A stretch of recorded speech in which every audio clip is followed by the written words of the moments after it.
Tudo bom, Leandro? Como você tá? Tudo ótimo, Thalita. Bom demais estar de volta aqui de novo no Bom para Todos, viu? Um prazer enorme. Todo mundo comemorando a sua presença aqui com a gente. Leandro, vamos do fim para o começo, porque eu quero tentar passar por Tá. todos esses temas com você. Mas qual é que é do Arthur Duval, na sua opinião, e do MBL? Porque, assim, a gente vê a extrema-direita tentando, e principalmente o bolsonarismo, tentando se reposicionar de alguma forma, né? Seja no Congresso, seja fora ali, apoiadores de Bolsonaro. E daí a gente tem nesse momento Arthur Duval indo a essa manifestação, é claro que ele seria recebido dessa forma, né? E depois a MBL também ali na PUC São Paulo fazendo perguntas relacionadas a maconha e aborto. Os estudantes também estão espertos com essa prática do MBL, né? Como que você vê essa situação? Thalita, a extrema-direita ela está tendo que se reorganizar fora do poder. Ela teve um período muito grandioso, porque ela estava no poder, no Palácio do Planalto, com Bolsonaro, com a força dos filhos do Bolsonaro, do Eduardo Bolsonaro, com a liderança do Arthur Lira na Câmara, o orçamento secreto. Tudo parecia caminhar para um admirável mundo novo, que não aconteceu com a eleição do Lula, uma eleição bastante apertada, tanto que eles tentaram se organizar num golpe de Estado no dia 8 de janeiro, que fracassou. A partir daí, eles partiram para coisas muito específicas. No Congresso Nacional, embora seja um Congresso ultraconservador e ainda muito ligado à direita, eles tentaram se reorganizar na CPI do MST e nessa CPMI do 8 de janeiro. Não estão conseguindo, estão fracassando miseravelmente, estão sendo muito expostos de forma muito ridícula. E a tentativa de reorganização fora do poder, quer dizer, fora das instituições, ela ainda está sendo ainda mais malfadada, porque eles precisavam muito dos recursos que eram oriundos desses sistemas. Esse recurso cessaram, e sem dinheiro, você vê, não tem mais motociata, não tem mais mobilização de massa, não tem nada. O MBL tenta, desgraçadamente, se resolver com esse tipo de visibilidade. Eles estão vivendo uma crise de visibilidade. Especialmente esse Arthur, o Mamãe Falei, né? O Mamãe Falei, O ele Arthur Duval. precisa estar, o Arthur Duval, ele precisa estar reposicionado de alguma forma, porque ele perdeu o mandato, ele perdeu os direitos políticos por 8 anos, e ele tem que se manter, de qualquer maneira, à tona. E como é que ele faz isso? Criando confusão. Criando confusão. Ele só tem essa saída, criar confusão, e está sempre aparecendo. E, de certa forma, ele está conseguindo. Ele vai lá de uma forma cínica, ele sabe que vai ser. Ele está doido para levar uma porrada. Está muito claro isso. Porque levando uma porrada, ele se vitimiza, ele entra com um processo judicial, ele mostra que a esquerda é violenta e tal. Ele foi para aquela coisa da PUC, pensando nisso, e depois com essa moça, que eu acho que é deputada estadual, não é? Essa Patricinha aí, que defende os policiais. Eu não sei, eu esqueci o nome dela, mas eu acho que ela é deputada estadual, não é isso? Eu acho Eu que não é. sei quem é essa moça também. Eu queria Eu acho que descobrir, ela porque ela é. Eu caiu acho no que ela é. guarda-costas do Arthur Duval, Pois quase, é, né? ela vai pra, mas eles estão querendo apanhar, gerar uma confusão para se vitimizar. E não estão conseguindo. Né? O Arthur Duval, que é um homem, já deve ter perto de 40 anos, né? Não é um menino. E ele não sabe fazer outra coisa da vida que não seja isso. Antes isso funcionava bem e dava dinheiro para ele, deu um mandato para ele de deputado estadual. Ele perdeu tudo. Então, sem a extrema-direita é um corpo sem cabeça, porque o Bolsonaro ele está completamente isolado, ele está se defendendo, ele está se preparando para sobreviver. Então, ele não quer saber de Carla Zambelli. Carla Zambelli, por exemplo, é outra que tentou se posicionar isoladamente como liderança de extrema-direita e caiu em desgraça total, vai ser presa, vai perder o mandato e vai ser presa. Né, se envolveram com o Delgatti, o hacker de Araraquara e tal. Então, e as coisas estão começando a desmoronar em todos os sentidos. Agora, o MBL, que você não vê. O que é o MBL? Você vê algumas ações esparsas. E o Arthur Duval é o MBL. Quer dizer, ele é o MBL. Quando eu falo assim, o MBL esteve presente, parece que é. Mamãe falei. Não há uma mobilização de tropa do MBL. O MBL hoje é muito mais uma ideia do que exatamente um movimento. E eles não estão conseguindo. A extrema-direita, que é esse núcleo de extrema-direita, ele está completamente perdido porque, basicamente, como eles são muito burros, muito ignorantes, muito iletrados e violentos, eles precisam de comandos. O que acontecia durante o governo Bolsonaro? Havia um sistema de comando muito bem orquestrado, muito bem coordenado. Eles recebiam comandos. Se você reparar, não sei se você frequenta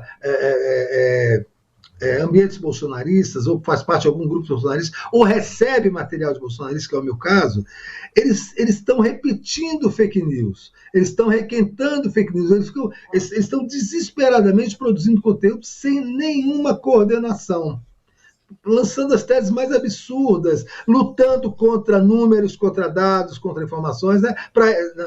Nos dados que chegam dos bolsonaristas, Thalita, o Brasil está em depressão, o Brasil está em recessão econômica, a Petrobras está falindo, a Caixa Econômica faliu, o povo está morrendo de fome, né? A educação está... O mundo paralelo onde eles vivem está completamente destruído, está completamente arruinado. E aí o que vai acontecer? É isso, o Arthur Duval vai para a PUC, depois vai no movimento, tem um movimento contra policiais, eles vão lá defender os policiais.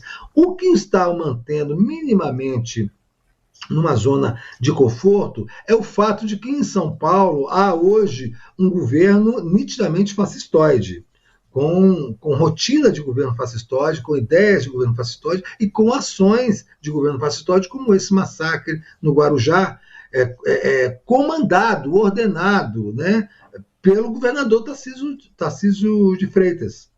Então, São Paulo virou a grande cidadela da extrema-direita, onde ela vai se recolher e tentar se reorganizar e tentar se refortalecer a partir do mandato de Tarcísio de Freitas. Mas o Tarcísio de Freitas está numa situação também que não é muito simples. Ele não pode ser um preposto do Bolsonaro.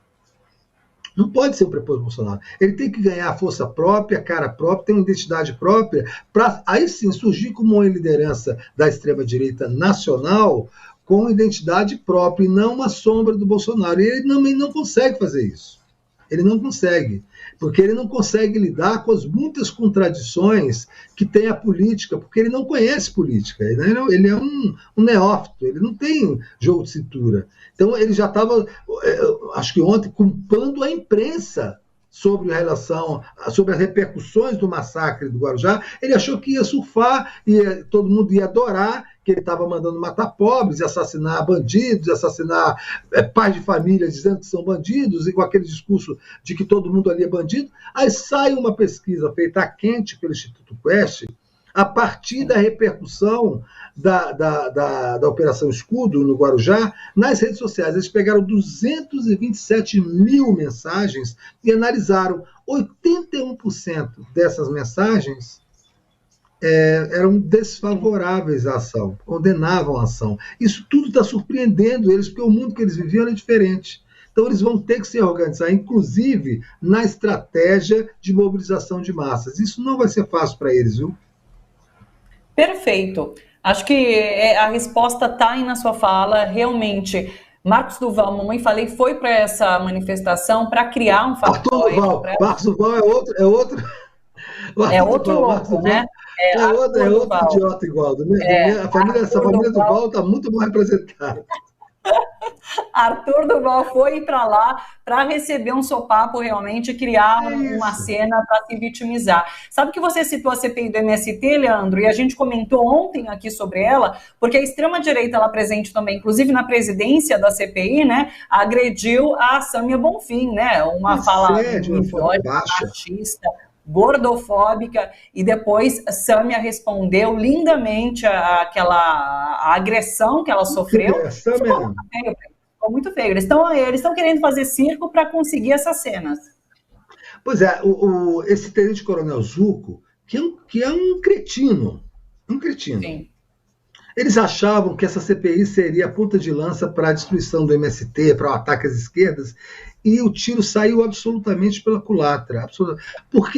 Basicamente porque tem um grupo de mulheres aqui na CPI, eles estão tentando caçá-la com a ajuda do Arthur Lira, que fez um muro de contenção que eles não conseguem transpor. É impressionante a capacidade da Thalíria, da Sâmia Bonfim, Fernanda Melchiona. Essas mulheres fazem uma diferença. Olha, não tem parlamentares como elas no Congresso Nacional. Em nenhum outro partido.